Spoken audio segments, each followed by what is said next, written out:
Warning, manood muna bago mag-comment at mag-react, mga gonggong. So ngayon mag-react tayo sa bagong labas na kanta ni Tiny Montana featuring Rap Davies, Third Flow, Don Pao, Omar Baliw at Flo G na pinamagatang Where Ya From, at i-rate natin kung ito ba ay basurang kanta o hindi.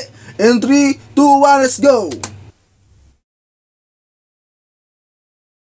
Alright, mga ano to,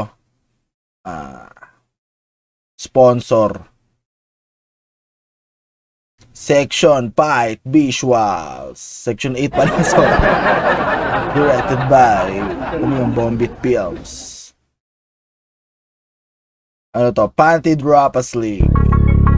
Panty Drop lang, no? Hindi na si Rap Davies yung parang katulad kay kay King Promdi, no? Yung auto-tune. walang bumibilig ngayon. Kasi ito talaga yung dating Rap Davies talaga, no? Si Yo-Yo Tricker, ito talaga yung kanyang signature dati bago siya maging parang malaking Promdi. Pero at least nagbago na rin yung kanyang timpla, bumalik na siya sa pagiging dati. Ako ang lodi, gusto mo ba sumime?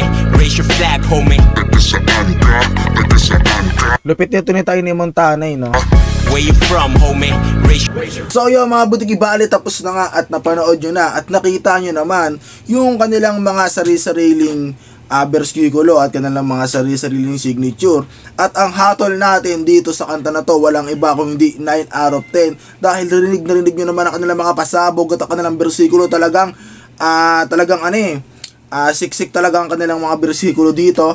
At sa music video naman, walang iba kung hindi ang hatol natin ay 8 out of 10 dahil alam naman natin na medyo simple lang, no? Pero yung verse kasi dito ang malaga, no? Talagang papakinggan, hindi naman talaga to papanoorin habang nakikinig ka sa kanto. Papakinggan mo lang to. So okay na okay talaga, 9 out of 10 yung versikulo dahil nabibitin pa ako eh. Kasi napakaganda talaga, bitin na bitin, no? So ayun lang, no? Maraming salamat sa panonood ko. Ay, at hindi pala basura tong kanta, napakaganda, napakalupit. At kung bago ka na sa akin, huwag mo kakalimutan na mag-like, mag-comment, share at mag-subscribe. Syempre, hit notification bell para update ka sa ating every reaction video. At yun lang, maraming salamat sa panonood. Straight up, see you on the next reaction video. Bye bye.